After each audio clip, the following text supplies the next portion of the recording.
just to become sin. Oh, if you're gonna cut me down, better do it quickly now. Now you can cut me down, but I won't stay for long. I'll grow back again. Oh yeah, my roots are strong.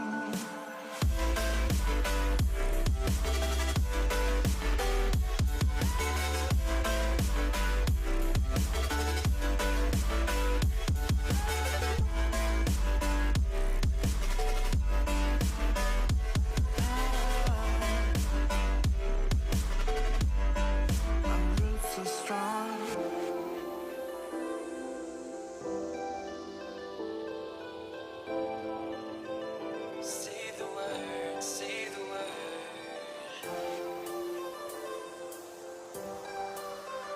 Say the word, come on.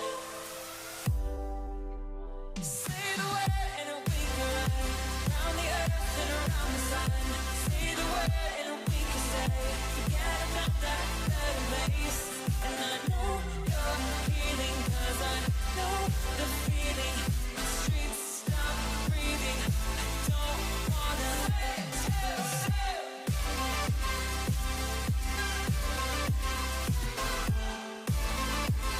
the word, say the word.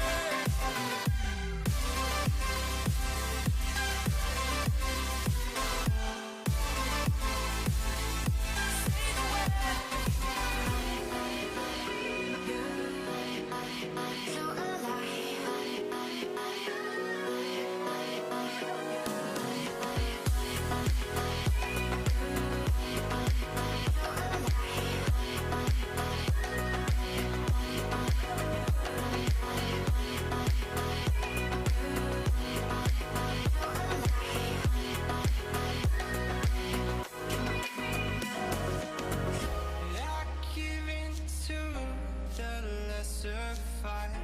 My body aches to be satisfied. My weakness comes and goes. My weakness comes and goes. I'm reaching out for the easy high. Please fortify this strength of mine. My weakness comes and goes. My weakness comes and goes.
All right, welcome, college esports fans. My name's Jake Superman Mori, and casting alongside me this evening is the play-by-play paladin himself, Ben Juhadre Sorensen. We're casting live from the historic Einar Nielsen Fieldhouse in Salt Lake City at the University of Utah. Tonight, we've got one League of Legends match for you on the PACG network. What we're going to be having for you this evening is UCLA versus Washington State. And they are so set and ready for you to be, but not quite yet. So what we have for you is a little bit more of an explanation. I know, I'm like, they're so set and ready for you to go, but just not at this exact moment. First, we're going to give you a quick rundown of today's matches and what to expect with the future schedule you can see on your screen. We'll first show you a rebroadcast of a pretty good showing between Washington State, who you'll see later on this evening, and USC. So that'll be a full-on rebroadcast, just basically a vodcast, as is the Twitch terminology these days. There you go. Followed by our live broadcast of UCLA versus Washington State.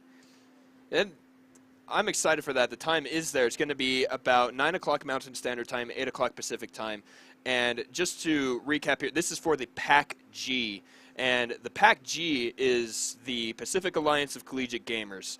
We are in the middle here in week 4 of this group stage. You can see here on your screen there are 8 weeks of regular season play. We're coming up on the middle, and everyone is separated into 2 groups, the North and South divisions. They'll be playing each other, everyone in those groups during those 8 weeks, and then leading into the playoffs. And now that week is going to be all of quarters, semis, and the finals. The finals week is actually going to be the most important.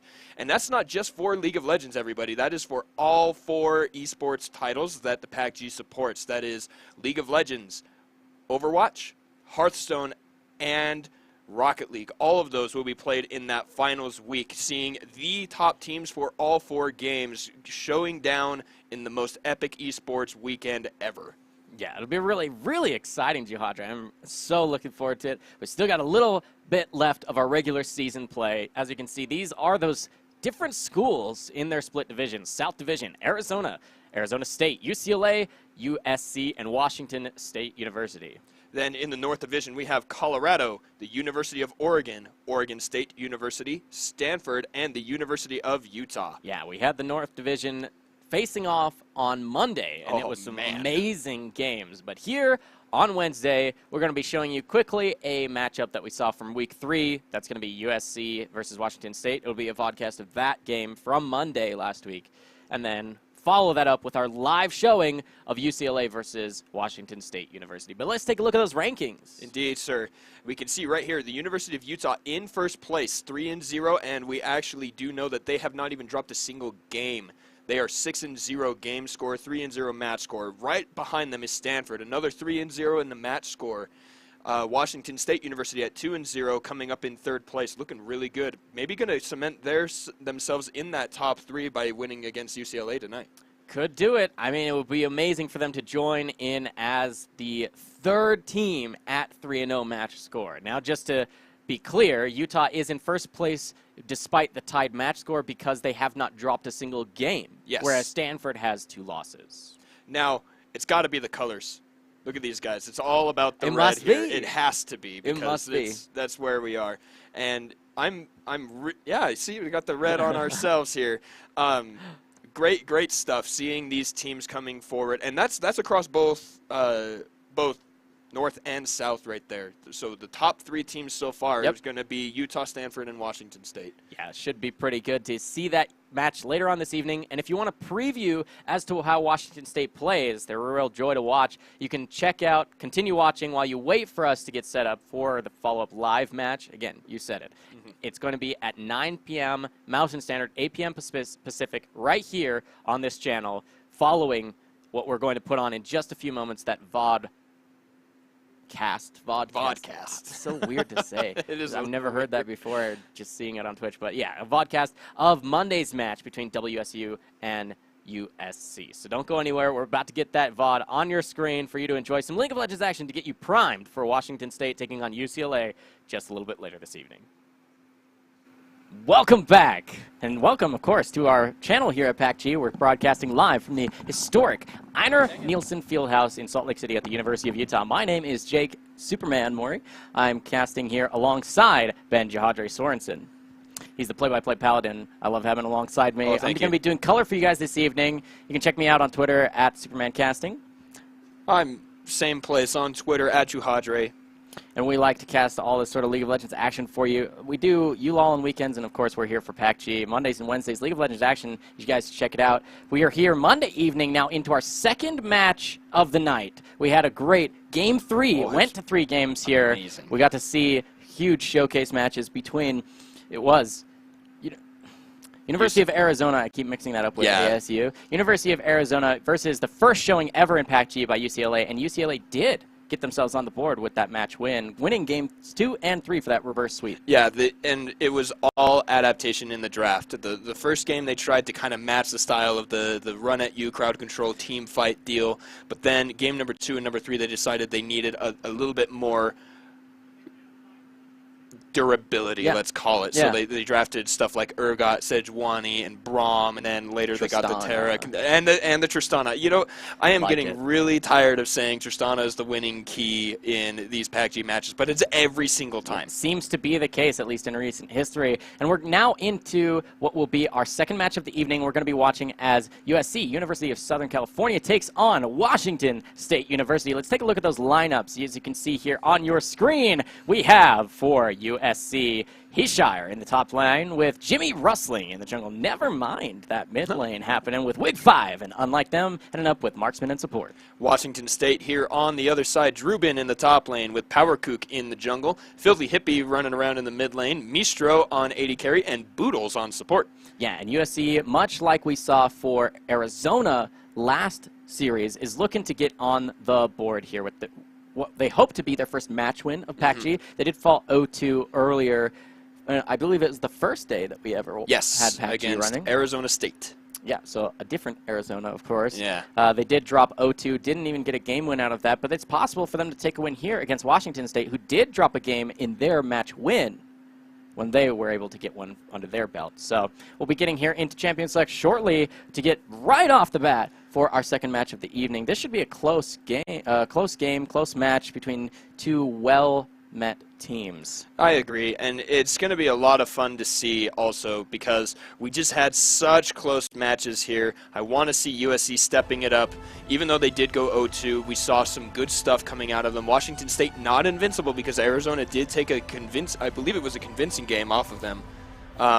So it should be relatively even here. These guys coming to show up, want to get their win on the board, but I wonder what they're going to be doing here in terms of the draft. I know that USC likes to play kind of that kitey assassin type play where like even their jungler more into the Kazakhs and the Jacks and things like that as opposed to those tanky initiator junglers that we're used to seeing. But I love that first ban. Don't want to see any of that. Nope. Yeah.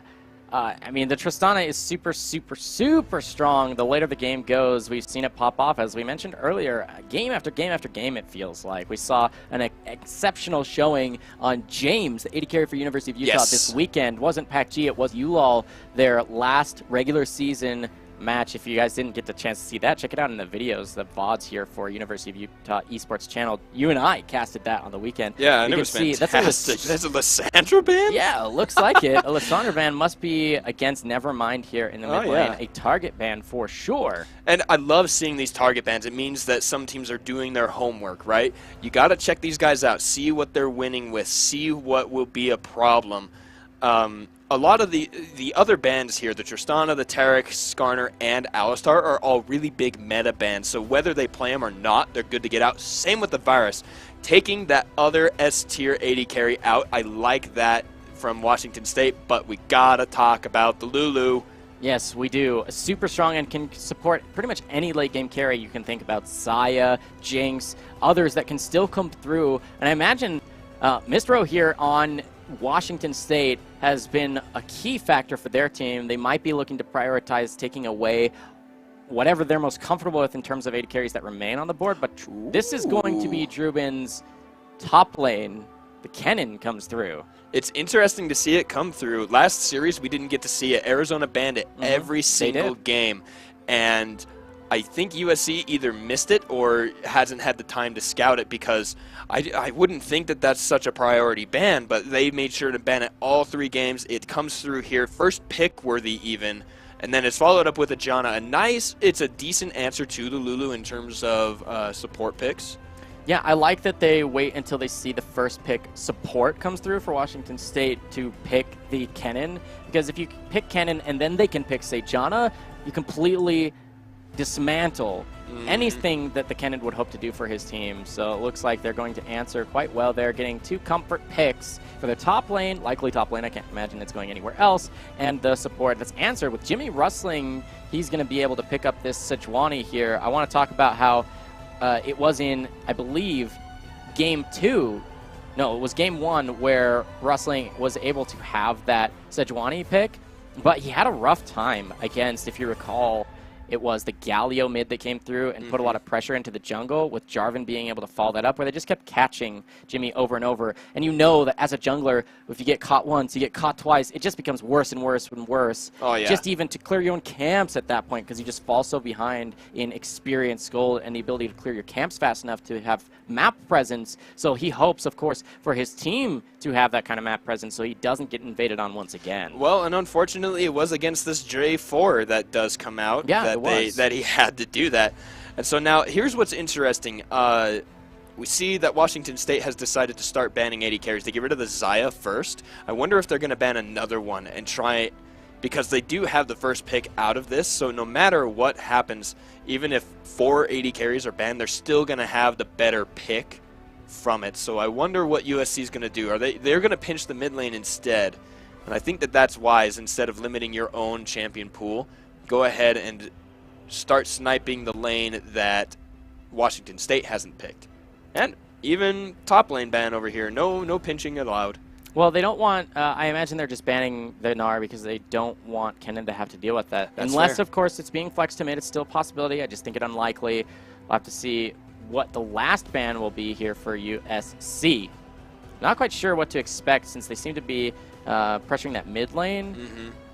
But you never know with the flex. I want a Zir banned. I think that does really well into the Orianna, able to poke and everything. But instead, it is the Jinx that comes out as the final ban here in game number 1 between the USC Trojans and the Washington State Cougars. But now, here, do you want to match the mid lane, right? Or would you rather pick up your AD carry? You have nothing left to hide. Whichever one you want to pick. I mean, okay, so the reason why you pick the AD carry is because whatever you're picking last is going to be your counter pick. And especially if you're even considering flexing the Kennen here, it's a smart choice to leave your solo lane pick for the last. Okay. Kog'Maw, really risky, but with the Janna for safety, zone control from the Kennen and the Jarvan with the Cataclysm, you should be able to have a lot of safety for the Kog'Maw with enough damage, of course, to melt the front line, even with the shields that'll come through from Orianna. Ooh, I like that pick. This should help. You don't really want to toss in a Lulu, but you can keep her safe for her to position aggressively enough to keep the front line as healthy as possible. Yeah. We'll have to see how this comes through. That's the full completed now draft for USC. This will be mid lane or perhaps flexing that Kennen around a top lane pick to answer. The solo lanes now being Orianna and Sion as mid and top respectively. I think that you do send the Kennen up top. I think you'll do okay into the Sion. You know, able to dodge out with that E. It gives you movement speed. You can dodge out the Roar of the Slayer, and then if you can get close and land that stun, you know, empowered auto attack Q, W, and you will instantly get the stun, stop any further aggression there.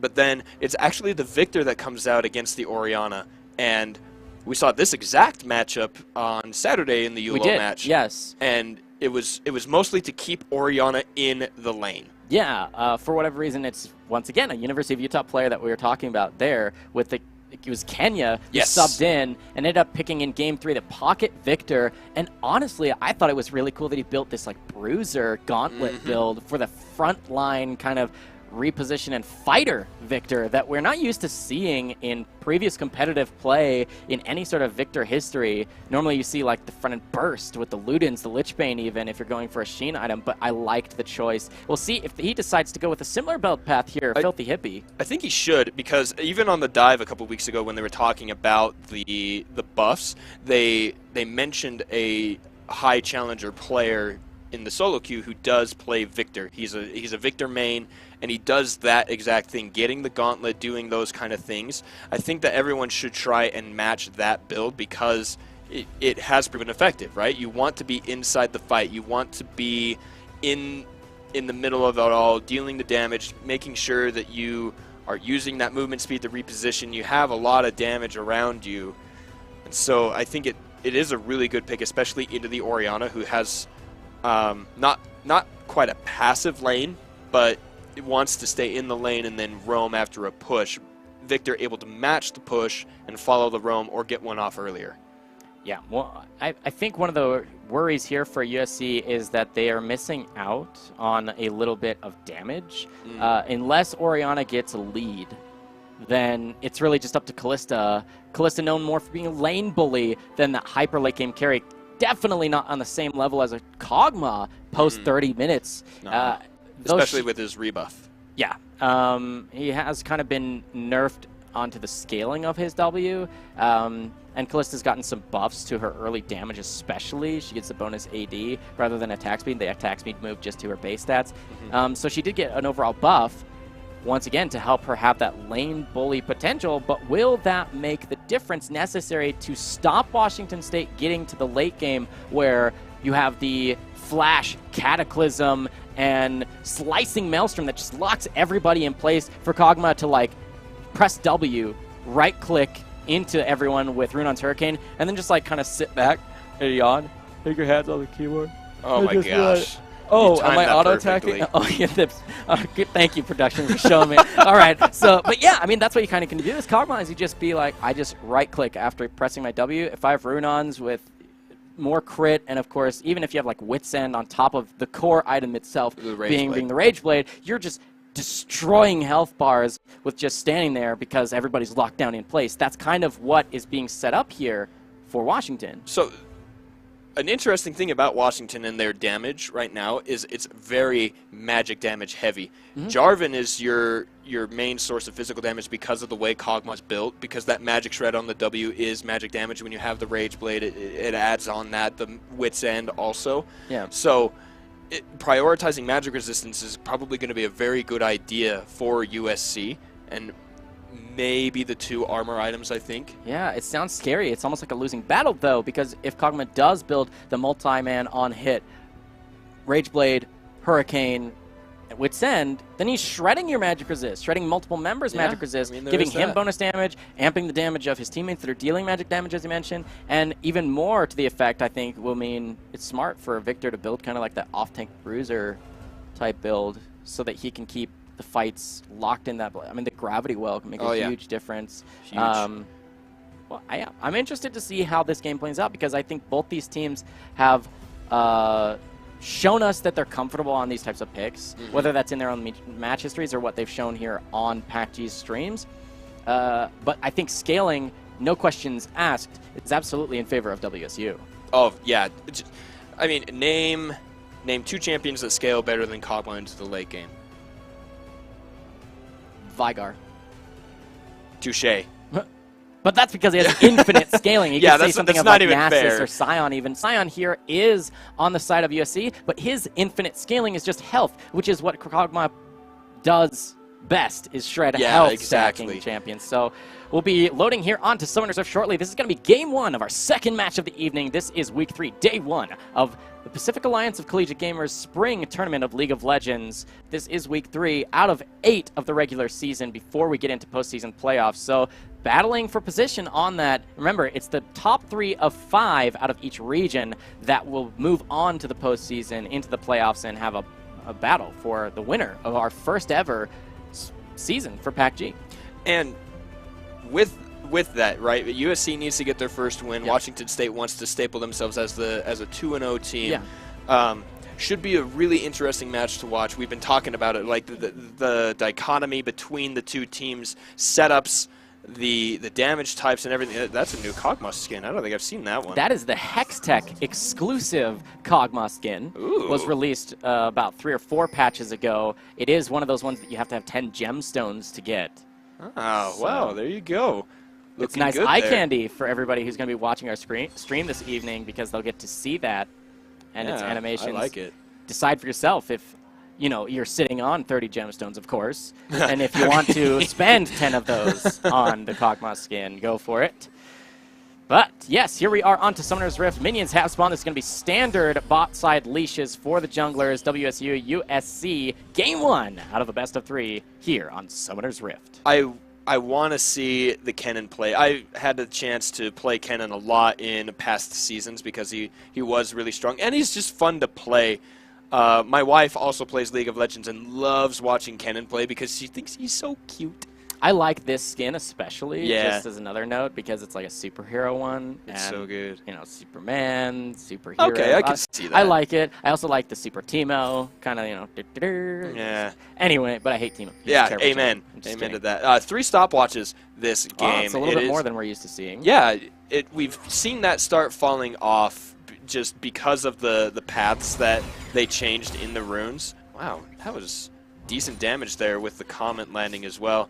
But I think it's a really crucial item to have on Kennen, as his core item is going to be that Zhonya, so you can jump in with the ultimate, that Slicing Maelstrom and Zhonya, so you don't take any damage with it. Yeah, I mean, it helps towards your build path, of course. It gives you the early ability to use it with level 6 without having to invest 2,500 gold into it, 2,500 plus. And then, of course, it gives you reduced cooldown on the Hourglass ability, the active, as the game goes on, so that's really important for him. Couple little trades there. Mistro already pushing in this lane, even against the Kalista with the Lulu to give the attack speed, and like you said, the attack damage buff to the Kalista with the ult sworn there. Interesting little change, and it's actually interesting how much does that actually put her over, because her auto attacks already only do 90% of her attack damage. It's interesting to see that. Ooh, but tons of damage there onto Unlike Them as well. Yeah, the W from the Janna does deceptively massive damage in the early laning phase. Oh, but we have a fight up in the jungle. I need to interrupt you there. Yeah, actually the flash was forced by Jiminy wrestling over on the top side of mid, where he ends up having to flash away. Double buffs were not transferred either way. No, and it's good. We don't want to see that this early in the game. We want to see a good game, a nice fight where these teams make it to, I don't know, 30 minutes I think is a healthy game length.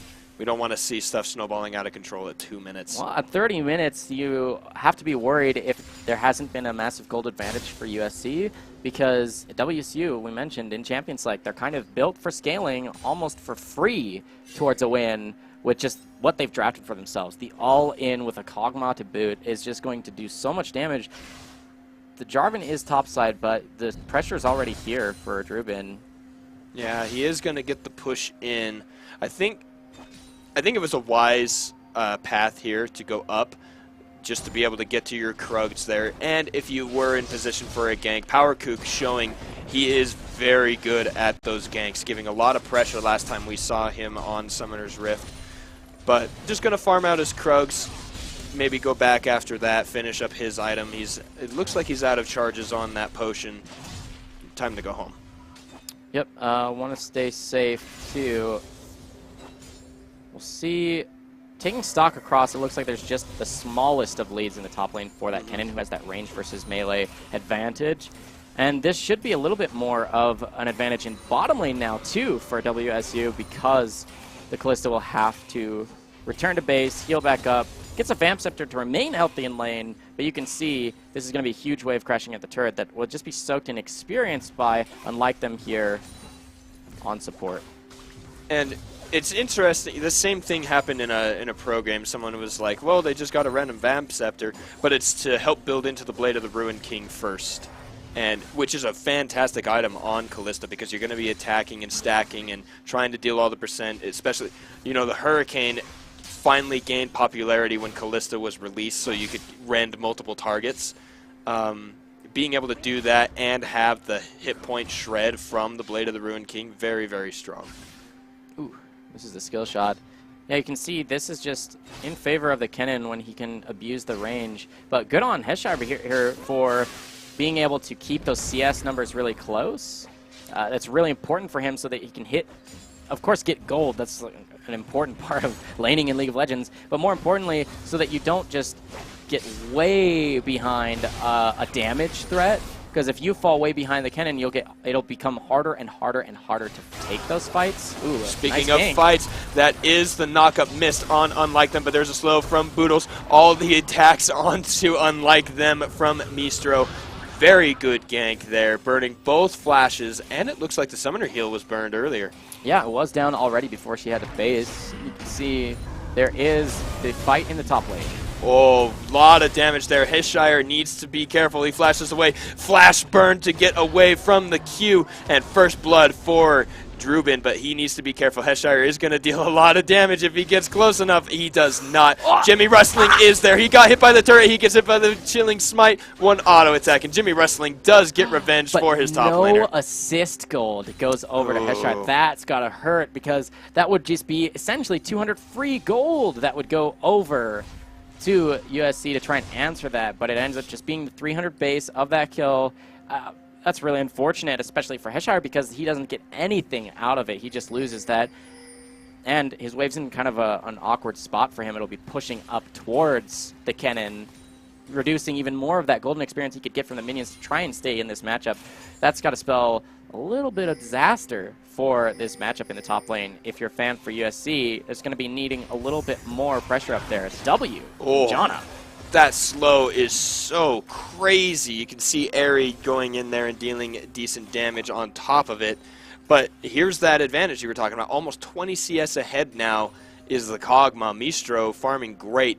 Wonderful back timing, not losing him anything, but that was way too close. Wig 5, you're slowed by the Caustic Spittle. No flash or heal yet. Gotta be careful. So risky. So risky. As level 6s are likely to come through probably after this next wave, not the one that's at hand for WSU here, but Sejuani's here. She does have level 6 and red buff, and there's no flash for the Kog'Maw, but Spidey senses going off here. They're going to back up and buy some items. Really nice choice from them. Similar thing, just to remind you, viewers, similar thing as we talked about with Varus, when you're building that Rage Blade, if you do buy a Blasting Wand in the build path, then when you do it, because it has more AP towards your total bonus AP than there is damage from the pickaxe, you're going to actually go on over with your bonus from your runes. Your adaptive damage will switch over to AP, making it harder to last hit if you're an on-hit AD carry. So you normally just want to hold on to that gold, either buy tier 2 boots if you're not worried about completing that early, or just not purchase the Blasting Wand. Wait until you have the completion cost of that item. Ooh, level 6 actually does come out for USC first. But there's that nice chunk onto Unlike Them from Boodles. Still 10 CS, and there's level 6 now for WSU. Interesting that Victor is behind them. Victor is on the chase. He needs to go the other way, throw down the laser and the Chaos form, but Unlike Them does get a decent ult and a shield. Nice knock up there from the ultimate from Heshire. Power Kook is there. He flashes forward, gets the Cataclysm onto Lulu for the kill, and traps Heshire in there. And that, what? That's one more Q to Dragon Strike gives the double kill for Power Kook. Nice knock up from the Howling Gale by Boodles. And a nice play there. WSU coming up 4 kills to 1 now. Yeah, nice it almost play. looked like it might have gotten turned around for USC with the nice teleport coming through. Heshire did get in there soon, but Callista doesn't live long enough. Fate's Call won't really do much for you other than put Lulu in a scary spot as well, and that ends up being a couple quick kills going over. None of them straight onto the Kog'Maw, but they will go onto the Jarvan, who's going to need his items to be able to be that front line for his team. He's really the only one. But it also gives advantage to the Victor that is only even in the CS right now, but needing to purchase for that Hex Core, it delays your later game. It delays that Gauntlet that we see be picked up and everything like that. But that extra kill with the 2 assists is going to help him a lot. Because he's going to be huge later in this game. We'll have to see if he does decide to go for that Bruiser build, if you may. Build's starting to come through. You can see Proto Belt has been completed. The stopwatch still available for the Kennen in the top lane. And despite him having that extra pressure, good on once again. I want to give a shout out here to Heshire in the top lane. That Scion play, he's staying healthy. He's got that... He's got the Spectre Skull to keep him healthy when he takes a little bit of poke, but he's doing a good job staying up in farm. Like, he's staying close, not falling behind every single wave, and so that's really important because you're you've got to be that beefy front line if you are hoping that Callista does the damage to try and match when you're already on your back foot against WSU. Yeah, for sure. And, you know, the 0-2-0, or the 0-2-0, you can't mix the two, it makes people sad.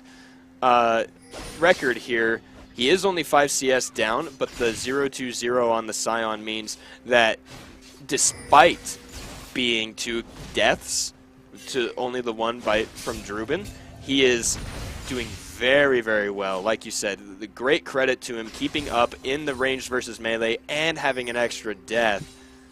It's doing phenomenal.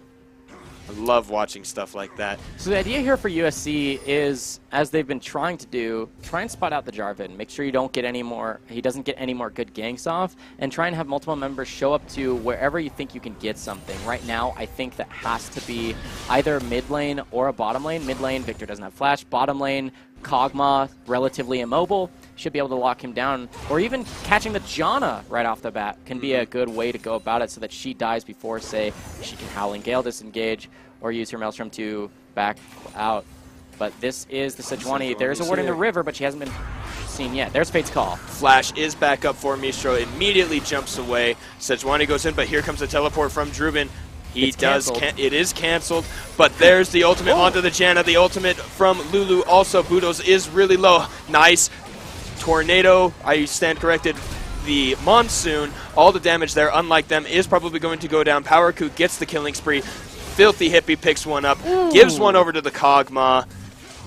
Canceled teleport for Heshire. And fantastic play here from WSU, once again putting them 6 kills in the lead. Okay, I'm bowing down here. MVP of that fight, Boodles, holding on to his, as you said, Monsoon, his ultimate spell, until the very last second. He gives me the thumbs up. He can't actually hear me. No, he gives me the emote, giving him that shout out. Really nice Janna play there. He does get caught, almost dies, but he flashes away and still waits until absolutely necessary to reset that fight, giving enough time.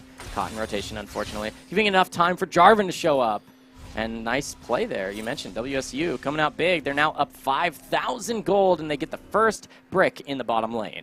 And not only that, that extra kill there, the assist does go to Filthy Hippie against the Orianna. So now 2-0-4, doing very well for himself in that mid lane. It's just going to further their things. So let's take a look at what happened with Orianna getting picked off in that mid lane off of that fight in the bottom lane. You can see Victor has the initiation to flash forward just to get the stun. A couple auto attacks will do it. Just there you go. That's the ability of Kennen just to flash in, slicing Maelstrom, lock someone down, and deal a lot of damage while it happens. Interesting choice. He's picked up that new item that stacks up off of spellcasts that will give him additional AP up to a bonus of 30% movement speed over 2 seconds, plus up to 100 ability power based on the stacks it gets. That could be a lot of bonus, massive bonus damage, should he wait for that to be fully stacked and use it to, on top of the Proto Belt, zoom himself into a fight if he doesn't have flash, or even if he does, to reposition instantly with even bonus damage for a fight. I like the choice for him to go for that. I was chased by one of those spellbinders, and it is terrifying. The movement speed that they get is literally scary. I didn't like it. Yeah, looks like we could have a fight up here in the top lane. The ward comes through. But there's a ward matched. It does go down, but the nice ward there in the brush to the control ward. Going to take that one out. But now, I don't think Heshire can handle the 1v2. He did really well and is continuing to do well in the 1v1 with the Kennen, able to stay up in the farm numbers there. But you know, we're still only 15 minutes in the game, not able to do the 1v2, especially with his itemization. Pure magic resistance as opposed to a little bit of armor. Yeah, they're a few seconds behind on these lane assignments. You can see now the bottom lane shows up to match the 2v2. And finally, the recall for Heshire. He's going to try and match that Kennen once again. You can see those waves crashing on the turret. But that means because they had to try and rotate the Orianna up for safety, that Filthy Hippie is able to take down that mid lane turret, catapulting them to now a 6,500 gold lead. And they've got full control of this area. Jarvan and Victor are on the flank here. Not a lot of vision in the river. You can see there comes the ward. They psyched each other out. They saw the gank coming. Didn't want to go through the jungle because they knew that control ward is up in that tribe rush. but I think that might have been a better path. Get the full pincer. There's nowhere they can go at that point, especially with Jarvan having that. Oh my gosh. Ooh, that's gotta hurt. Poor Jana. Attack and throw some dissonance into WSU's plans. Never mind. Lot of damage in an awkward position, though. He is hit by Fate's Call, and there's the shockwave, and the stopwatch is used, and no Monsoon healing there. Nice fight for USC, but in goes the cannon. He gets a trip. Oh my gosh, Kog'Maw explodes on the cannon ultimate and picks up 2, and another 2 for cannon. That's 4 for 1 here so far. Heshire is still alive. Oh my goodness. It's hard to watch. Now you can see precisely why WSU keeps getting the cannon banned against them, why Drubin first picks it for his team, chooses that champion, and is... He emotes. He must be able to hear you. They must be able to hear me or something. Every time I'm saying good things about a player, they're like, yep, I got that emote. It is me. Yes, that cannon shows up huge, locking people down into perfect AoE area for the Acathian surprise. The Kog'Maw Mistro ends up getting his own kill credits on those despite dying on the front end of that fight. Nice use of the stopwatch, by the way, giving credit over there to Mistro. He dodges out the last bit there, survives for a little bit while longer to give the time for his teammates to show up and lock people in place. Unfortunate that he negated all of the healing from the Maelstrom and also took the quadra kill from Drubin. But let's take a look again at how this started. Caught out there, dodging all of the things from the Sejuani. And here's Drubin from the bottom side. He's just going to use the Protobell, slicing Maelstrom. Oh man, the Acathian surprise picks up the double kill on the top end there. Jimmy Rustling is just gonna try and run, but his Jimmys get rustled for sure. Heshire just gonna run away.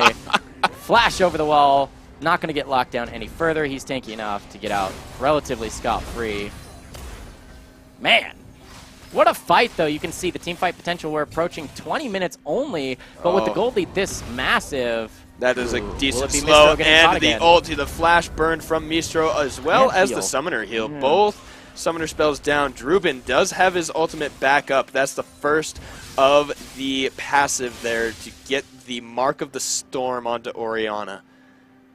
That W passive is very, very strong. But now there are 3 members of USC there. They're going to take the turret anyway. Will he go forward with it? He is polymorphed. He is in a bad spot. Sejuani does get a great ult onto Boodles. Nice disengage. I mean, a nice aimed ultimate with the Glacial Prison, but what does it net them? Nothing. And Drubin just waits out. That Polymorph chooses not to use his ultimate. And now they have all those spells available. Well, now they're down that spell, the Glacial Prison from the Sejuani, a key spell to hopefully create the space and or catch potential onto a priority member. You can see Victor just pushing. That means WSU says we can just play a little bit further back. You can see that they're willing to take a little bit of a fight and kind of poke down and play a little bit further forward because they know that there's no available Glacial Prison. But they're willing to just play safe and wait it out, clear the waves, because they know that there's pressure on the bottom side here from Filthy Hippie. Definitely. Using your team. This League of Legends is a team game. As ahead as Drubin is, and as great as PowerKook is at setting up the ganks, it's all about the team play. They're getting everybody where they need them to be, getting the split push, especially in a favorable matchup like we've seen this Victor be into the Orianna. And they're just going to sit here and siege. Look at the mid lane. It's going to be in WSU's favor, and they have everywhere to go. Looks like they're just going to reset here. Double Ocean gives them the choice to stay. Should I stay or should I go? And they decide. Yeah, they decide collectively to reset, try and clear out some vision. Drubin doing work for his team. Honestly, MVP thus far. The whole team doing well. 12-2, so not quite a perfect match because other than those 2 deaths, they have all turrets, all dragons, and a ton more kills. And they're up in CS all but top lane, so... or support, but... Yeah, well... Come on, Boodles. Get with the program. Steal some CS. Use that W in Howling Gale.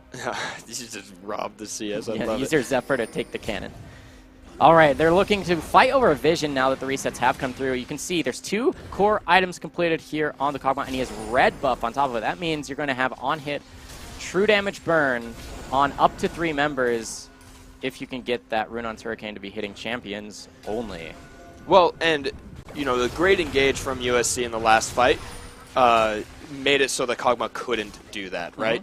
And so I think that they're going to want to set that up almost the exact same. Get Scion in the back there to disrupt and chain it with the Sejuani ultimate. Maybe a good shockwave from Orianna as well. Try and stop that to Kog'Maw from attacking, because the more you stop him attacking, he can't stack the Rage Blade, he can't get all the health shred, he can't get the 3 bolts from the Hurricane down. Oh, they get the catch right onto Sejuani as soon as she comes around the corner. That means they're going to start off the Baron. Oh, yeah.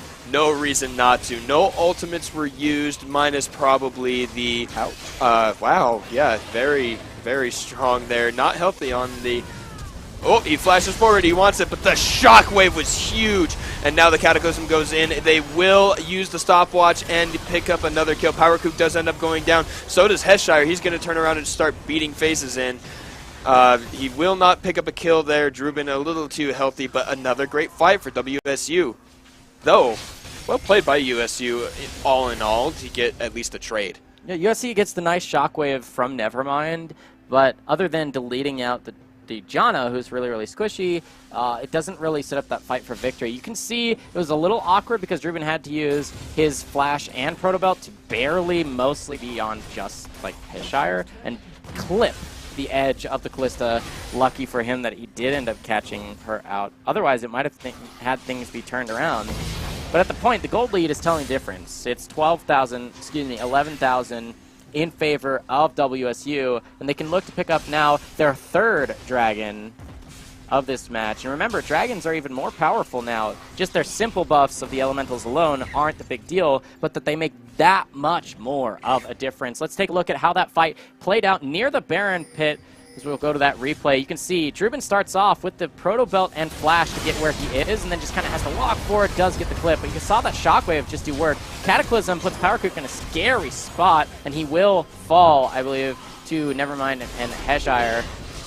But you can see they're the only 2 people left, and they have to run. Heshire takes the last bit. His zombie form is going to try and turn around, but a very quick fight with Mistro, even without his Janna, can still put out so much damage. 5-1-5 on this Kog'Maw. Being able to DPS from the back line, and the burst on the front line from Drubin, starring here on Kennen with the Ninja Stars. It is beautiful to watch that. He has picked up the Morellonomicon. That is a 3rd Ocean Drake. I think that's 12% max hit points and mana being regenerated per 5 seconds. Yeah, that's massive, essentially. Like, imagine if you only have, like, your Janna here. If you're Janna and you only have about 1,200 hit points, then you're getting, like, 100 hit points every 5 seconds. That's a lot. It's pretty close. It's like a Warmogs for you, right? 20 health per second, which is 2. Essentially is 2 mana per health potions.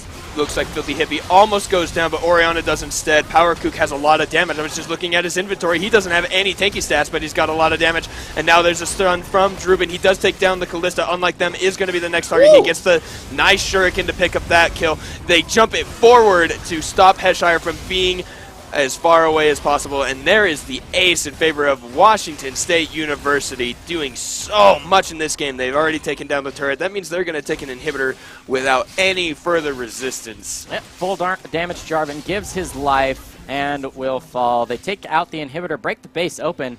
Can they do better? I they don't don't think really they can. have they a have tank. no hit points. Janna has Maelstrom, or excuse me, has Yeah, that's the Maelstrom. You can use it. it's not Maelstrom. What's the name? I should know this. No, it is Maelstrom. Is it? The ultimate is Maelstrom. Oh, okay. Yep. Oh, but knocked up cancels that. You know, when It's you're enough healing. Kennen, Now they've got enough damage. yeah, Kennen being the tankiest member on this team with the full AD Armor Shred Jarvan, it's very, very funny. Doing a lot of work too. So let's take a look and see how this even started. Okay, so Victor looks like he's getting caught, and kind of does. The Shockwave does a lot of damage, but answered with the Chaos Storm, and boom! Just the re-engage there. You can see the massive amounts of damage from Power Kook. He doesn't get his Duskblade proc off because he had already kind of used it, and he's going to get extremely low. He's going to fall, but then back to yeah, it's just going to get cleaned up by Drubin. But back here to Live, they're sieging onto mid, unlike him. Yeah. you can see they're looking to try and answer that Baron push where, again, the recalls come through, you purchase the items. USC tries to try and get some damage on the mid lane turret, but it's so healthy from just Filthy Hippie having the pressure in mid the whole game. You can see 5-0-10, Filthy Hippie, the last pick victor here doing work for his team. What you want to see here from USC is the stall, wait, and catch potential. They're outscaled already, right? We're now approaching, getting closer to that 30-minute mark, and you can only imagine the terror that would come through if Elder Dragons began to be on the table.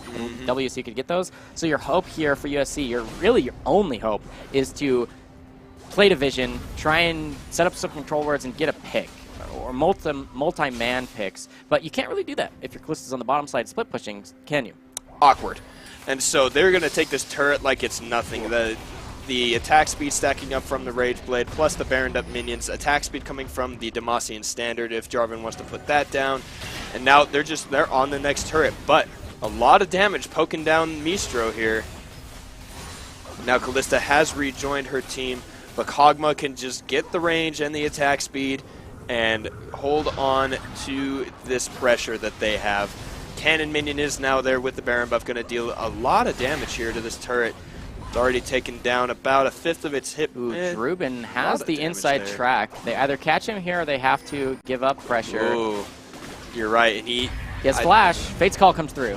Fate's Call does knock him up. He pops the Maelstrom early. He does end up getting the stuns and one. It is a 1-for-1, but the hit points are so low. That's the Cataclysm in for the Jarvan and the laser from the Victor. And now a Shockwave does stop any further aggression for a moment, but the Maelstrom there are going to heal everybody up. Kennen the only one down. They have the damage and the items to go ahead and finish off this game. Game number 1 going to be done in less than 28 minutes, 6-24. WSU dominating game number 1. Yeah, and if it hadn't have been for those 6 deaths, it would have been a perfect game. 3 dragons, 8 turrets to 0. Really well played. Washington State putting on a clinic here. Every lane essentially winning. Drubin telling you, please, ban Kennen against me because you make the game too easy. Right? That's essentially what happened. I'm just bored here. I have a range versus melee matchup. I'm winning 1v1. What do you want from me? Oh, you want a slicing Maelstrom onto 5 players? I can bring that to you. And then, of course, he does that over and over and over again, getting the win on the team fights, even when it looked like some good picks were happening for Southern California. Like, they were able to get the Kog'Maw a couple times. But that doesn't matter if everybody just instantly dies afterwards. Yeah, and the fact that he can activate this stun with the W, you know, you see 2 procs of that Mark of the Storm from your ultimate. Even, you know what, if you do it as the second one, because the Maelstrom will hit each champion 3 different times. So you go 1, W, and then the third one will be the stun. Yep. That quick, yeah, stopping all further damage in that team fight. Fantastic play out of the Kennen. Yeah, you have to ban the Kennen. If you're not going to ban it, then you have to have a plan for it. Yeah. Like a plan that is specifically set for it. And honestly, the higher into competitive play you get, it's like not just a theory-crafted ban. You want to have played it in a few scrims and tried it out and seen, made sure that whatever your plan is actually does work against the Kennen. If you're going to leave it open, I don't think they're going to. 95% chance it gets banned. Oh, yeah, definitely. We'll have to see when we come back for a draft for Game 2. Could be match point for WSU if they can get this win. They start out 1-0 in this series. We'll be right back with more PACG League of Legends action after a quick break. Don't go anywhere.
black hole, coalesce beneath the ground. All done by my own hand. I allow my feelings to become sin. If you're gonna cut me down, better do it quickly now. You can cut me down, but I won't stay for long. I'll grow back again. Oh yeah, my roots so strong.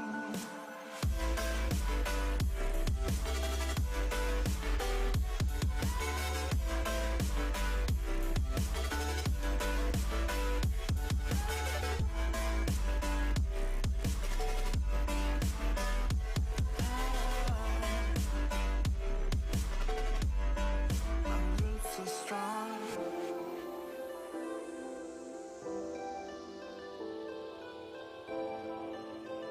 Say the word, say the word.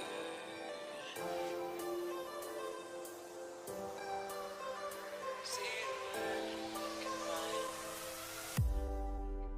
Say the word and we can run around the earth and around the sun. Say the word and we can stay. Forget about that better place. And I know you're healing, 'cause I know the feeling. The streets stop breathing. I don't wanna let say the word,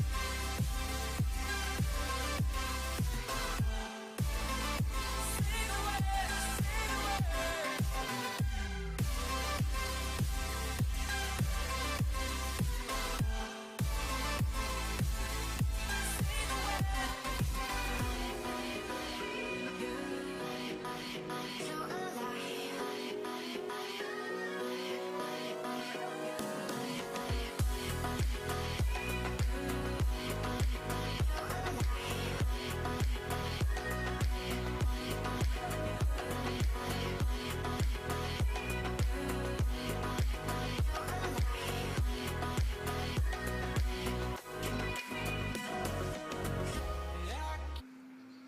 Welcome back, College Esports fans. You're watching PACG's Spring Tournament of League of Legends. We're here into Week 3. This is our second match of the evening. We're walking now into Game 2 of Match 2, this time between Washington State University and University of Southern California. This should be an interesting match. We'll see if the draft changes. I think it should. Well, what would you like to see change? Ban freaking Cannon. Yeah! Get the guy out of here. The likelihood that USC's top laner plays it is like 1 to 1,000. No, not a really high chance. So if you're not going to pick it, get it away from Drubin, because that was disgusting. Yeah, it was really scary. We've seen a lot of teams ban the cannon against them, but it wasn't banned this time. It was first picked. Oh, yeah. It was on red side, so it was the second rotation, second set of picks. But first rotation pick, super quick, came through. Ends up being like the winning pick, really. Yeah. Made a huge difference in Game 1. For sure. And so I want to see that change. And then I want to see them pushing their lane advantages. You had Callista against the Kog'Maw. Be the bully. Put Sejuani down there. Win that matchup. Instead, Sejuani was just farming the jungle the whole time. Got an early level 6, that's great, but had almost zero pressure on the rest of the map. Yeah, a little quiet. Not like useless. She tried to show up in places, but it seemed that whenever she showed up, it was like there wasn't any sort of possibility. Either she gets seen by a ward because the vision is there for Washington, or they just, unfortunately, don't have the health bars or the resources available to take those fights, even if Sejuani's in position. Yeah. And what was surprising, most surprising to me, was that in the bottom lane, the Janna plus Kog'Maw was bullying heavily. Like, massively bullying the Callista lane, which is to be understood if you can't, like, CC the Kog'Maw, but generally speaking, it's sad to see Callista be picked and not be able to win lane. Yeah, for sure. But we are now into Champion Select of Game 2 between Washington State University and University of Southern California. My name is Jake Superman Mori. I'm casting alongside the play-by-play paladin himself, as I like to call him. This is Ben Juhadre Sorensen. I love when you call me that. It makes me happy inside. I love it. But now, Washington State going with that Taric ban first again. I want to see the cannon ban. You know what? Oh, I was going to say play with their hearts a little bit, make it the third ban, but no, it is the first thing banned here from USC, and I think that is really, really wise. No reason to leave it up, especially because if you do leave it up, the chances are Washington State, just like last game, is going to just ban the Gnar. I think that would be one of the matchups you could take into the Kennen, able to hop away when Kennen jumps in range with the boomerang and the auto attacks and everything like that. Maybe a Jace would be okay, but instead just get rid of it. Don't try and find something. Lysandra ban again, so Washington State keeping on that one, not wanting to let that pick through. Janna and Tristana rounding out this little bit. Yeah, a couple of bottom lane bans for Washington State. There's the Janna band away from Boodles. He had a good performance on it. I mentioned he was like an MVP of one of the fights. Oh, yeah. For sure. Shout out to all you Janna fans out there. Woo. Not going to see it in this game, though. It does get banned away. That's going to be the last ban. Skarner is banned away, so now just the one jungler. Yeah, I imagine either Varus comes through or you look for that Kalista if you want to play that, but I didn't see it as pressure. So the Varus is the next highest in line. He comes through. No Kog'Maw necessarily, although USC could try it out. Not necessarily unplayable. It does look like Xayah is the answer here to the Varus, and I still like that. Now, are they going to lock in the Rakan is the biggest question. Lulu is actually very good as well. It'll be interesting to see. Or do they allow that option over to Washington State? Because if they don't pick the Lulu, that means that is what Washington State is going to pick up. But it is a Zac lock-in instead. This might be a really good idea because like you said, the Sejuani not so great when they played against ASU. Not so great here in the Washington State game. So maybe Zac will be a little bit more effective of a jungler. You know, the elastic slingshot, better engage, range, and being a little bit more durable, just stacking more hit points. But then again, PowerKook on the Jarvan, one of his best champions as well. Yep, we've seen him have a lot of early pressure. We talked in his earlier matches when we've seen him play earlier in PACG that PowerKook, specifically on this Jarvan, wins early game easily. Oh, for whatever reason, he's practiced enough, his team knows well enough that he's going to be where he wants to be, and he sets the tempo really quickly early game on this Jarvan pick, so I like seeing that come through. The answer to the Orion is going to be the Malzahar as we enter our second ban phase, and it just really comes down to where is the pressure going to be with the second round of bans? Will it be more onto the top lane, because neither one of these teams have picked that yet? Or will it be support bans against either teams? Because both of them already have their mid, jungle, and AD carry. The Lulu's still on the table, as is, I want to say, Taric is a huge pick. Alistar, Alistar as a frontline initiation. Going down the line, you're going to have like Braum, maybe even Tom Kench. Yeah, Tom Kench, Karma, other shield healers. I don't think you'd see a Soraka when you have this much engaged. No. Right? It's a little scary, but we'll have to see where this goes. I like the Alistar ban, though. Okay, yep. Looks like the support is going to be that focus. Yeah, really, really powerful pick there. Just how durable Alistar is, how much crowd control he has. Like you said, there's the Tom Kench, there's the Braum. Rakan, though, is still on the table. The last ban here for Washington State is available. It's either Rakan or Lulu, and one of those is going to go over to USC, you imagine. Yeah, I'm pretty sure they're going to lock in the Rakan now here on USC because we do see the Lulu come through as the final ban from Washington State. And that seems so interesting to me. Is it that because that means that they're going to need to lock in a top lane tank if they're not going to have someone durable in their bot lane as well. Maybe I think Thresh gets a lot of armor from the soul, so you can build some hit points, and the defense up, or you can just go Leona, who is also a very strong, engaged, tanky support. A lot stronger in lane, I want to say, less strong in late game, but should do the work there. And the cool thing about Leona and Xayah is Xayah can very quickly follow up that. Of course, there's a lot more synergies that are already built into the Xayah Rakan, but Leona really strong too, and a lot faster at those lane initiations, and scarier, I think, to deal with. I can agree, and so I think the answer here, the Thresh, is a decent answer, because while she's going in with that Zenith Blade, you can get a Flay, try and knock her away so that the the Sun Shield doesn't get the stun there.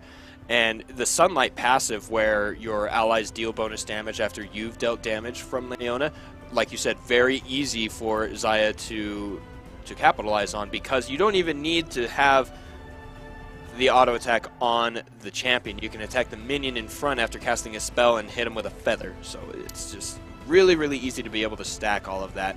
But the Jace against the Vladimir, it's an interesting set of picks there. A lot of top damage lane. in those lanes. You can see those rearranged picks here, so you can see the matchups on your screen.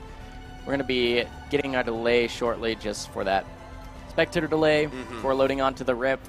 But when we look at these matchups just for laning phase, Jarvan and Zac both clear very quickly, and they're very strong early. They have very good gank paths.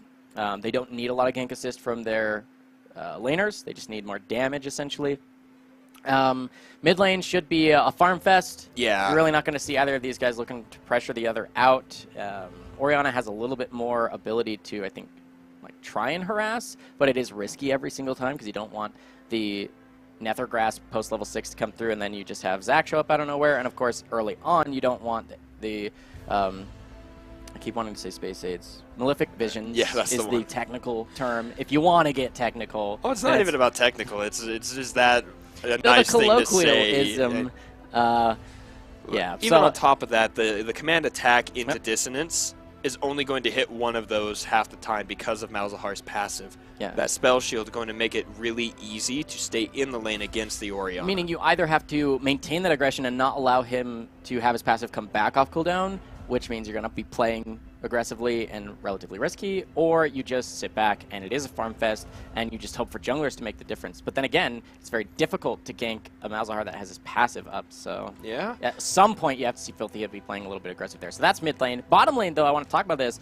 I'm really excited for this 2v2 because, yes, the Leona's super aggressive, but Thresh here has the capability to nullify her engage and make Leona kind of sad. That Flay can actually interrupt the Zenith Blade, and if you can get that to happen and keep that distance, and then as soon as she says, oh, fine, I messed up, I don't get to go, then you hook her, and Death Sentence, it's called Death Sentence for a reason, you can turn that around. Ignites on both of these supports too can show you how aggressive they actually want to be in the bottom lane. So the 2v2 can be pretty explosive either way. I think it really depends on the supports. Definitely. And so looking at Budos and unlike them to start setting up these plays, because that's the name of the game. That's why you want Alistar. Yeah. That's why you want Braum. That's why you want the speed up and the knock up from the likes of Lulu and Janna respectively, is so that you can start the fight for your carry to get it.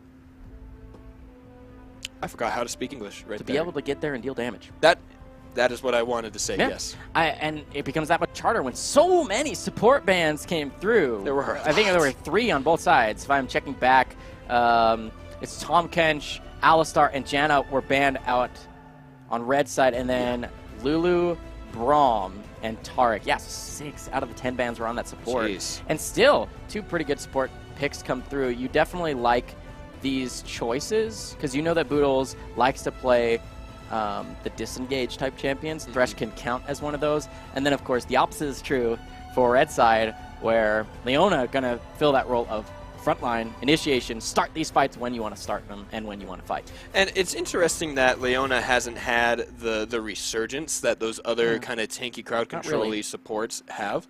And I think a lot of that is because of what you said. You know, later in the game, she's just a shield of meat.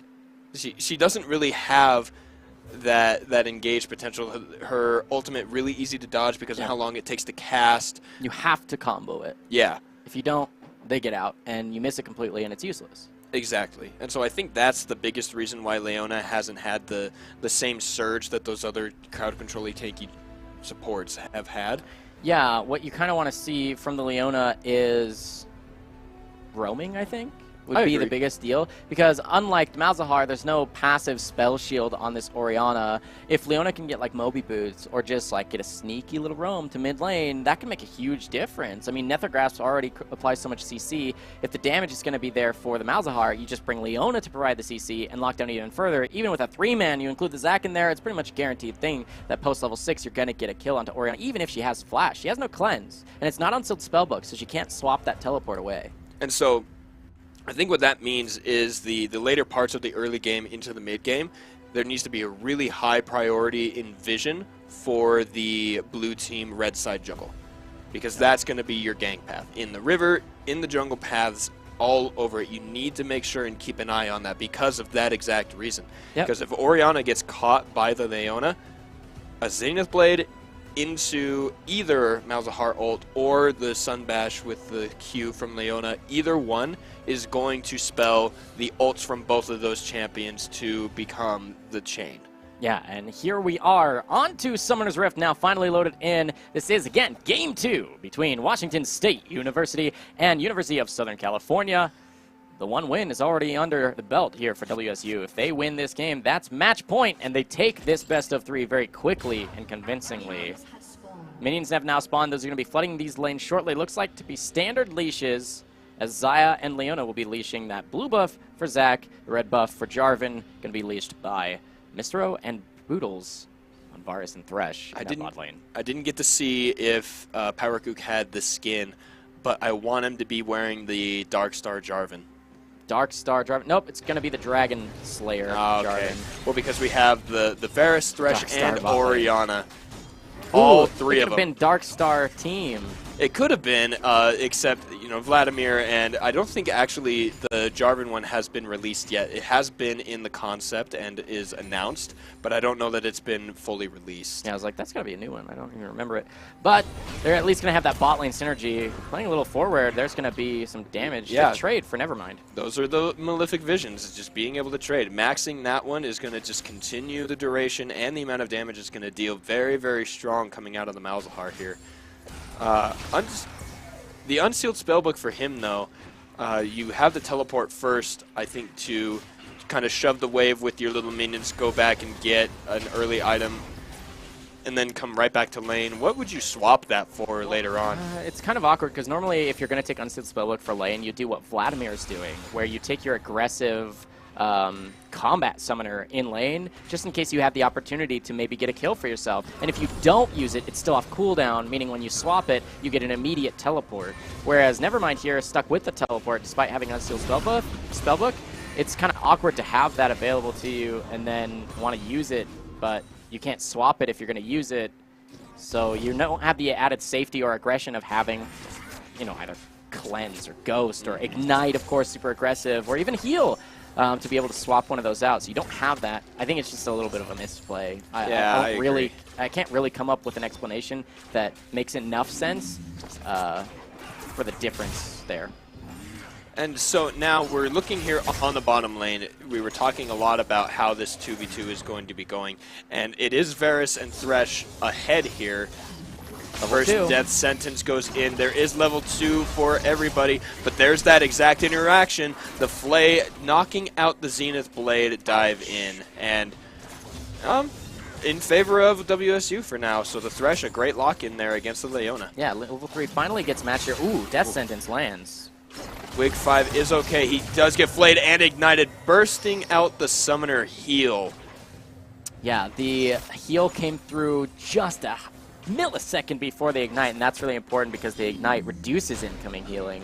So at least that was good for Wig 5, but you can see the hooks are on point from Boodles. He's making a huge play, and yes, Leona is back to kind of healthy, but one of the worst feelings as a Leona specifically is if you get low, then how are you supposed to engage? Because you're just going to instantly die, right? You feel really bad because you're basically useless. You're just a body back there saying, like, can I soak some EXP? Thanks, fam. And that's all about you. That's about all you can do as a champion when you're really, really low health. And that'll remain true outside of laning phase too.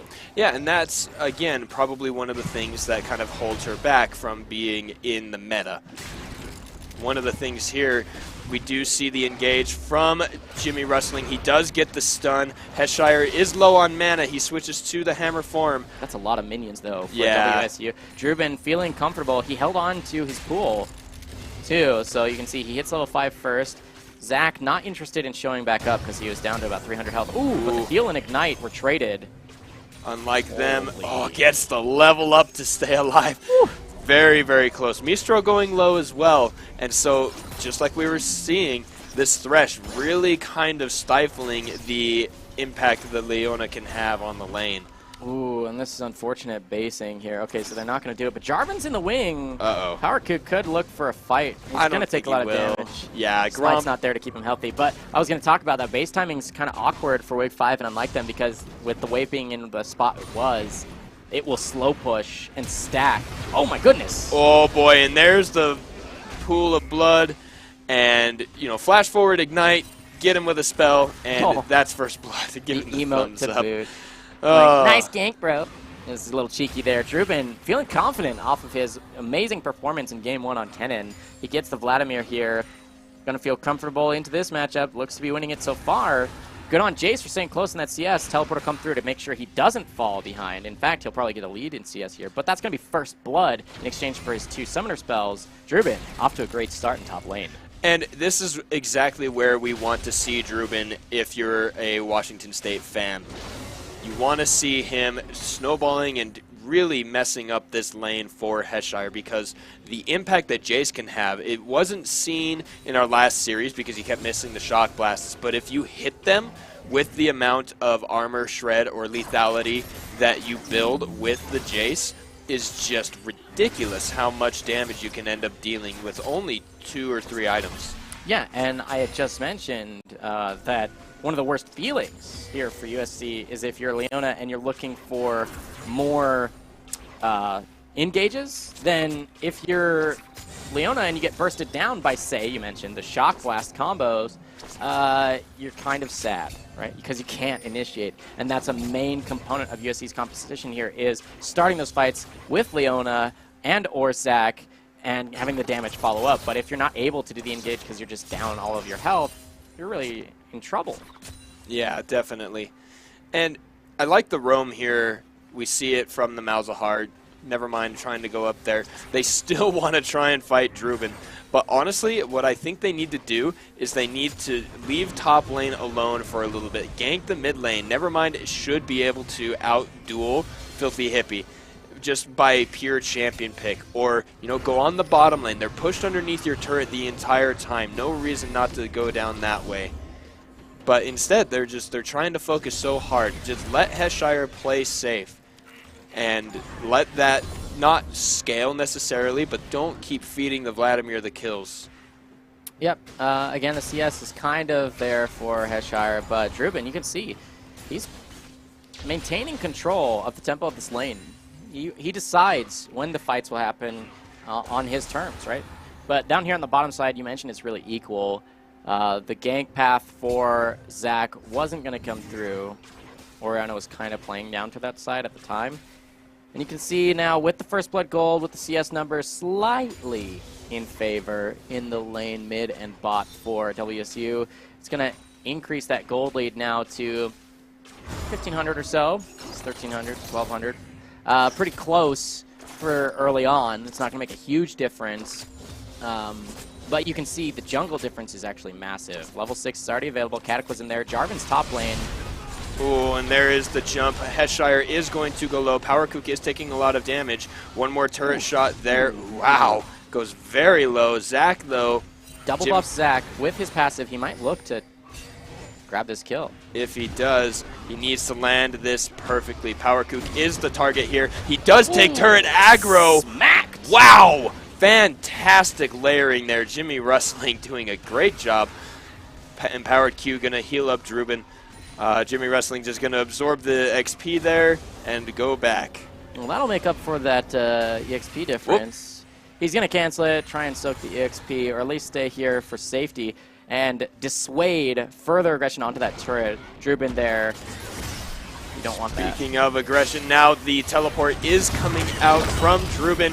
The ultimates are out. No, it was Orianna that comes in. Nevermind is now there. He's going to get the kill there. The suppression down onto Orianna now, taking a lot of damage from the Malefic Visions. Nevermind is still pretty healthy, but not anymore. After that, Command Dissonance has to flash away. Whoa. And the triple buff on the Blight from Mistro takes him down. Filthy Hippie is pretty low. Jimmy Rustling doesn't want to continue. Yeah, he wanted to clean up like he did in top lane, but a little bit far behind.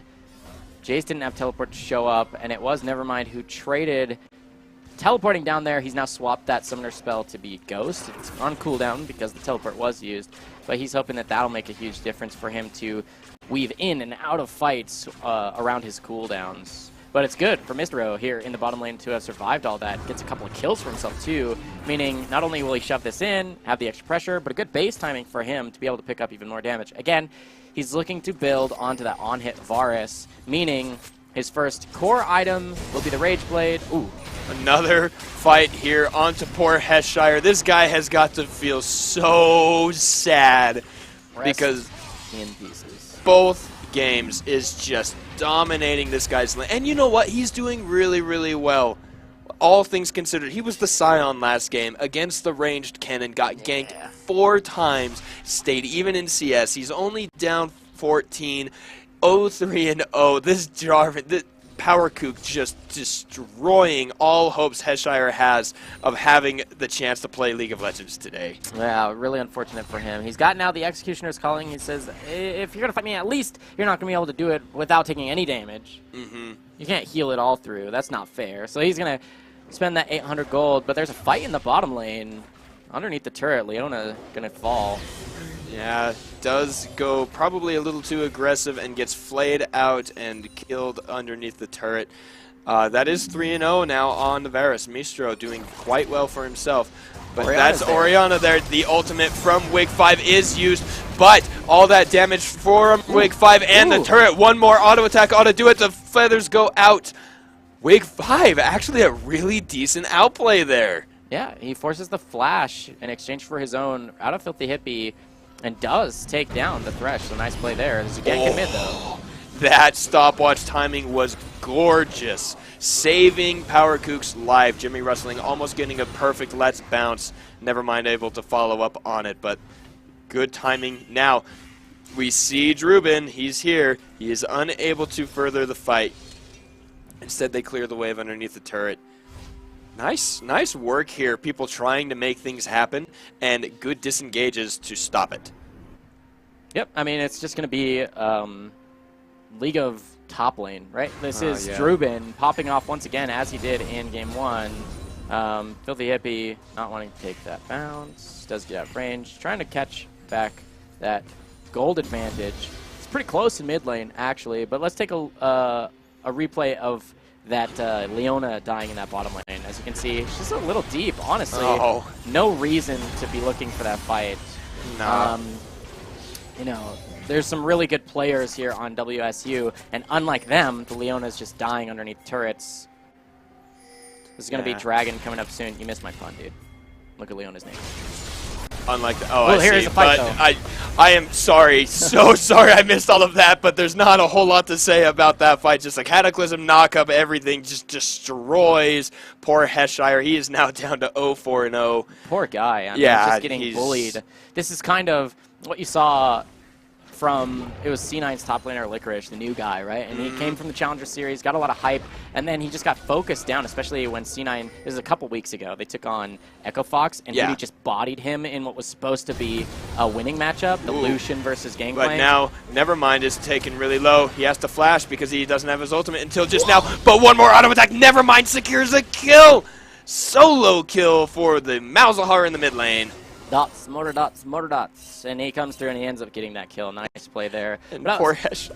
Yeah, I mean, I was talking about how there was a lot of criticism that came out of Licorice because he lost the matchup of Lucian into Gangplank top lane.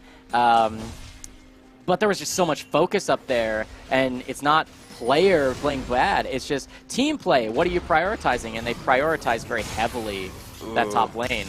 And now Thresh is going to be the initiator here. Zach does jump out. PowerKook and Boodles are there. Flash from unlike them. Heshire trying to deal some kind of damage, but Rampage now for Drubin. That death sentence is deadly, dare I say it. Death sentence indeed. It's now to 4-0 top lane, 0-4-0 top lane for USC. They're going to be pushing as its squad now onto mid lane. This is 5 members. Oh, Jarvan does get the knockup with the flash, and there's the ultimate out of Wig 5. He's going to be dealing damage. Drubin just goes into the pool. There's no way to stop this guy. He heals up from Heshire with that empowered Q. He's still taking a lot of damage. The Tides of Blood go in, and to boot, he's got a stopwatch.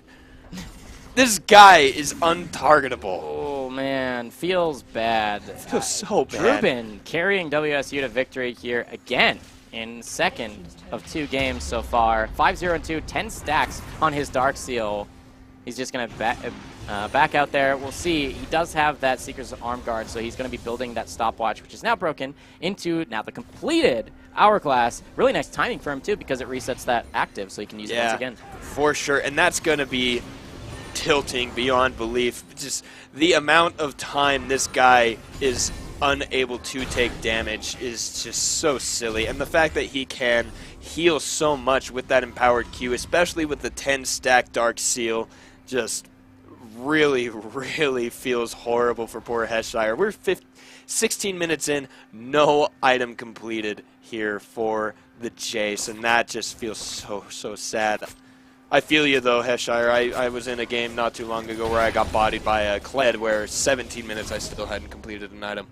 Feels real bad, It does. It really, really does. And he really just can't even push up. Even though they have vision kind of in the river, he just feels really scared. I mean, you can imagine Heshire right here trying to take even this farm. He's like, please tell me nobody's here. I just got to clear this and back off. Going for the turret here is like what you would hope for USC, for them to hopefully be able to get some gold back on the map, but he's just so far behind that he's scared of anyone. At this point, Thresh could probably 1v1 him, and you'd feel real bad about it, just because he's got that. Okay, he's at least level 10 on Heshire to 8 of Boodles, and Boodles is just like those tank items, so probably not true, but you can imagine if Thresh showed up in the lane and he had no other information, that Heshire would be like, I'm out, right? I don't really want to fight you, because you could, you know. Well, you could set it up, right? And that's that's the point of the Thresh, especially with that Dark Passage you just mentioned, being able to pull people in. Jimmy Rustling maybe wanting to try and jump in here for a steal, but there is absolutely no chance. Death Sentence land onto Jimmy Rustling, but now unlike them, is there with Nevermind. The ultimate does not quite land. Heshire is there. Now the suppression, they do end up killing Drubin. Jimmy Rustling gets hit by the ultimate from Mistro. Power Kook, though, is taking a lot of damage and dealing it back, too. Nevermind has to flash. He has to use his own Hourglass there. Going to deal some damage onto Filthy Hippie, but it looks like they come out pretty clean. A 1-for-5 trade in favor of Washington State. Ooh, that's rough. They do catch Drubin, and that's massive, right? They catch him out at the front end. He doesn't even get to use his ultimate, add a Hemoplague to that fight, but he falls.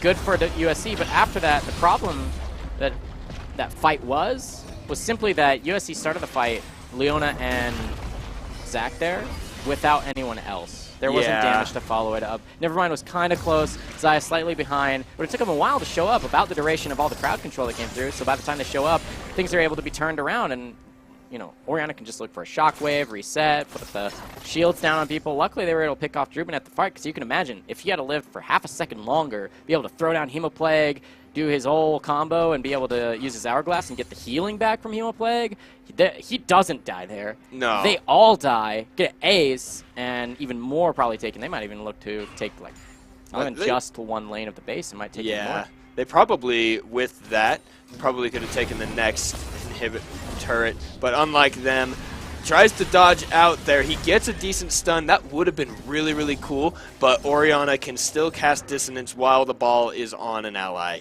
Yeah, I know that feeling as a support main. Feels bad, man. Boodles, though, on this Thresh, hyper-aggressive. Really nice play. He gets the Dark Passage into the Flay, so Mistro can help him get Filthy Hippie. Yet another kill. 6-1-4 on the Orianna. Heshire throws out a Shock Blast, but decides he doesn't want anything to do with that fight. They're going to take the inhibitor turret. Boodles, though, taking boodles of damage. Boodles and boodles of damage. Boodles, indeed. And he does take it up just so that they can break the base. They're going to take the inhibitor and back right off. A little bit of slow from Nevermind, but I don't think you look for that fight without your jungler to initiate, and your support is only level 9. Of course, that's true of Thresh, too, but those are not enough items. Dark Passage into the blue buff. You can see Boodles just showing off his Thresh play here, and there's a huge wave bottom for Filthy Hippie to pick up, too. A lot is going right for Washington State. Yes. Just everything so far. The camping of the top lane, that's the biggest problem why Jace isn't very highly picked, is because it's not the bruiser fighter meta right now. It's about these picks like Vladimir that are sustainy and just tanky and still able to deal the damage. Too. AoE, healing, just every opportunity to use every single bit of damage from Vladimir's kit is there, where Heshire has to be so careful that he finally has that Ghost Blade completed, but so far has been pretty irrelevant in the team fights.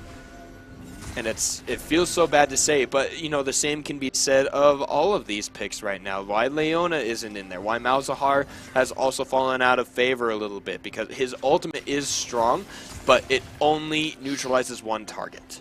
Yeah.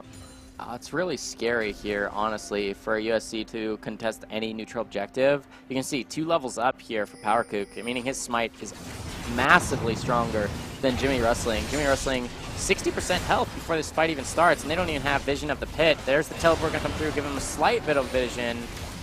So this is the Jet, but a great ult from Leona, but then the Hemoplague deals a bunch of damage. Jimmy Rustling does start off the fight. Heshire almost gets a kill on the Filthy Hippie, and now Nevermind is literally all alone. It is a 1 for 4, and make that a 1 for 5. That silence almost took Druven down. Oh man, Druven just takes the entire back line down there.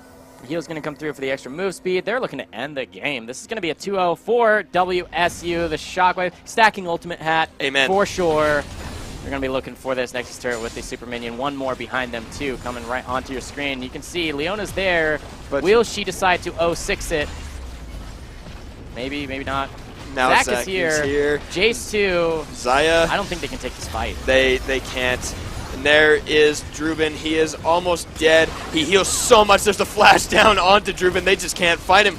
Wig 5 does get the root, but Filthy Hippie takes him down. Somehow Druben is still alive. Jimmy Rustling going to be the next target. Mistro takes him down. Nevermind is there. He goes down. That is another ace while they are still attacking the Nexus, and that is going to be the convincing 2-0 for Washington State against the University of Southern California Trojans. Man, ace in the base. Gonna catapult that lead to 15,000 as they take the Nexus. Ooh, what a showing here. Washington with a convincing game 2. They did a great job in game 1 too. It was Druben popping off in both of these games. I think that's where you have to focus your bans if you take on this team. Well, and like that's what's so funny, right? Everything was targeted at the bot lane. We saw 1 jungle ban, 3 supports, and 1 mid laner per... Yeah, per team. That's what was banned. And so, like, yeah. Oh, wait, no, not 1 mid laner because you had the top laner in the Kennen ban. Yeah, so it was a mid laner for Washington State, but a top laner from... Just the Kennen, essentially, is all you ban out against Druben. You have to do a little bit more research. I guess the Vlad's got to be up there, too. Either that, or he's just got such a deep champion pool, there's not really anything you can do about it, right? And if that's the case, you're worried. You're worried if you see WSU on your schedule coming up here. So... Speaking of the schedule, let's take a look at what happened today in today's matches. Again, we started off the day with Arizona taking on UCLA. They did fall, which UCLA will soon have that marker there for a 1 win. Now Arizona falls 0-2. USC falls in this once again. Now they're going to be 0-2. Washington State going to move up to 2-0. It's beautiful to see these 2 games in here now. Everybody's coming in, everybody's getting a chance to play, and especially to watch Washington State take their 2-1 lead over the last couple weeks, and then to come here and be the 2-0 against USC. They are definitely a strong contender for the first place in their group. Yeah, and we have 2 more matches coming up on Wednesday as well. 2 best-of-3s that you guys don't want to miss.